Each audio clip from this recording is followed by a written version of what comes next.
Hello students, how are you?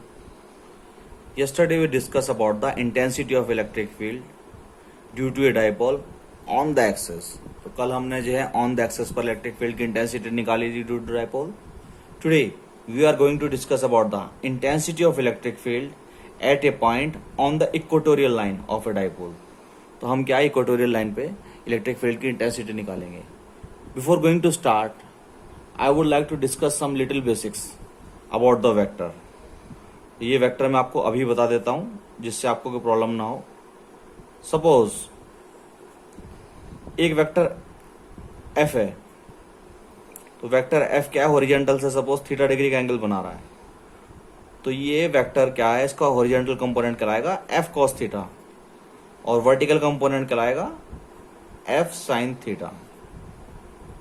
Similarly in the similar way, अगर कोई electric field, as you know electric field it is a vector quantity, it is making angle theta from the horizontal, then what will be the horizontal component, E cos theta, and what will be the vertical component, E sign theta.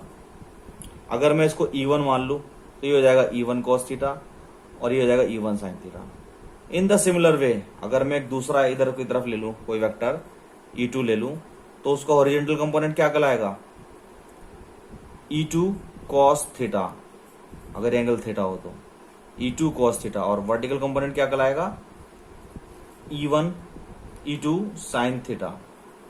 तो finally आप देख रहे हो force के case में या electric field के case में कोई भी वेक्टर क्वांटिटी दो भागों में डिवाइड करी जा सकती है, एक तो horizontal component and other one is vertical component.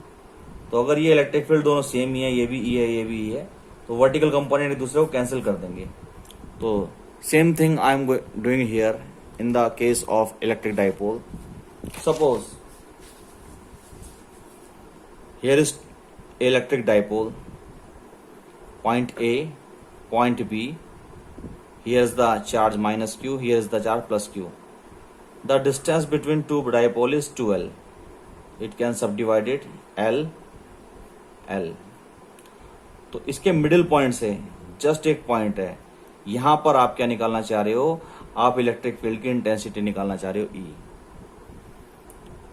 Suppose ये जो डिस्टेंस है आपकी बीच की, इस पॉइंट के मिडिल पॉइंट से ये डिस्टेंस है आपकी स्मॉल आर, तो ये ट्रायंगल बन जाता है इस तरीके से.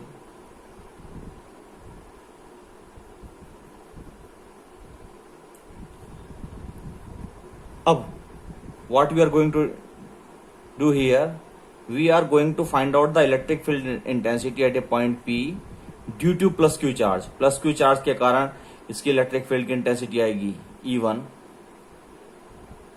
तो अगर ये बीच का एंगल थीटा हो, हॉरिजॉन्टल कंपोनेंट आएगा इसका E1 sine theta, E1 cos theta, horizontal component क्या कहलाएगा, E1 cos थीटा, और वर्टिकल कंपोनेंट क्या कहलाएगा, E1 sine theta. If I am taking minus Q charge, तो माइनस क्यू पर इलेक्ट्रिक फील्ड क्या इस डायरेक्शन में होता है, अगर ये वाला एंगल भी थीटा होगा, ये क्या कहलाएगा, इसका जो है horizontal component E2 cos theta, और इसका वर्टिकल कंपोनेंट क्या कहलाएगा, E2 साइन थीटा.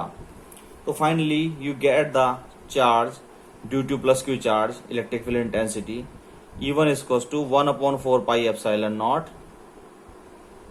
Q, और डिस्टेंस कितनी है इनके बीच की, you can find out with the help of Pythagoras theorem. Base square plus perpendicular का स्क्वायर, इसका अंडर रूट ले लो तो हाइपोटेन्यूस निकल आएगा. Finally under root L square plus R square का होल स्क्वायर, तो ये अंडर रूट पूरा कैंसिल हो जाएगा. Finally you will gate E1 बराबर 1/4 pi epsilon not Q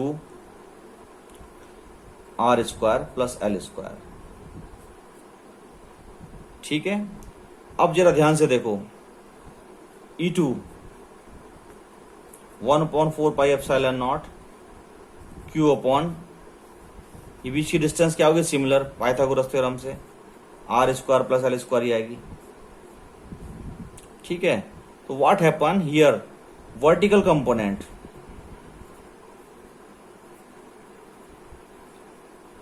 E1 sine theta, ये इक्वल और अपोजिट होंगे E2 साइन थीटा के, तो ये दोनों कंपोनेंट की डायरेक्शन अपोजिट होने की वजह से दोनों एक दूसरे को कैंसिल कर देंगे। तो finally you will get only E1 is equal to 1/4 epsilon not Q upon R square by square E1 cos theta, and in the similar case you will get E2 cos theta. So finally what will be the electric field, resultant electric field? E is equals to E1 plus E2. ये दोनों ने cancel कर दिया एक दूसरे को, तो खाली ये दोनों कंपोनेंट बचेंगे। इसको हम इक्वेशन 1 इक्वेशन 2 से कर सकते हैं। 1/4 पाई एप्सिलॉन नॉट, E1 की वैल्यू रख ली, Q upon R square plus L square cos theta plus 1/4 pi epsilon not Q upon R square plus L square cos theta. तो ये पूरा का पूरा 2 टाइम्स हो जाएगा, क्योंकि ये भी सिमिलर क्वांटिटी, ये भी similar quantity. 1/4 pi epsilon not 2Q upon R square plus L square into cos theta. Now you are very well aware cos theta is equals to what? Base upon hypotenuse. What is base? L. And what is hypotenuse? Under root L square plus R square. ये value क्या है आप इधर put कर दो। Finally you will get 1/4 pi epsilon not 2Q upon R square plus L square, और ये हो गया L square plus R square की पावर 1/2, और cos थीटा के ऊपर जाएगा L। As you know 2QL, then we can write here P, तो 1/4 पाई एप्सिलॉन नॉट P, और एक और आधा मिलके कितना होता है 1.5, so that you can write here R square plus L square की power 3/2। In the previous cases we are doing here the same thing. R is much greater than L, R की वैल्यू जो है L की value से बहुत ज्यादा है, तो वी कैन नेग्लेक्ट L को हमने नेग्लेक्ट कर दिया इधर। Finally you will get the electric field of 1/4 pi epsilon not P upon R square की पावर 3/2। 2 से 2 कैंसिल हो गया। Finally you will get the electric field 1/4 pi epsilon not P upon R cube, Newton पर coulomb. So finally you saw here intensity of electric field due to a dipole, minus Q plus Q एक dipole है, उसके कारण आप intensity of electric field निकाल रहे हो on the equatorial line. तो उसके लिए निकालने के लिए आपने सिमिलर वे में जो है पहले तो जो है E1 और E2 निकाले, उनके वर्टिकल कंपोनेंट दूसरे को कैंसिल कर दिया, हॉरिजॉन्टल कंपोनेंट्स आपस में क्या होंगे, जुड़ जाएंगे आपस में, E2 cos थीटा और E1 cos थीटा, वो हमने जोड़ दिए। जोड़ने के बाद आपने प्रीवियस तरीके से जैसे आपने निकाला था इसका derivation on the axis, similar तरीके से आपने जो है इसको वो करा mathematically. Finally you will get intensity of electric field due to dipole E equals to 1/4 pi epsilon not P upon R cube. तो अगर आप ध्यान से देखेंगे दोनों का फॉर्मूला, तो on the axis equatorial line में क्या डिफरेंस है फॉर्मूले में, वहां क्या है, वहां 2P आ जाएगा, यहाँ क्या है P आ जाएगा। तो फाइनली आपको इलेक्ट्रिक फील्ड की वैल्यू हाफ मिलेगी। इधर इलेक्ट्रिक फील्ड की वैल्यू कितनी है, हाफ। किसके रेस्पेक्ट में, ऑन द एक्सिस के रेस्पेक्ट में। तो इसको 2-4 बार निकाल कर देख लें। It is one of the most important derivation of your 12th class.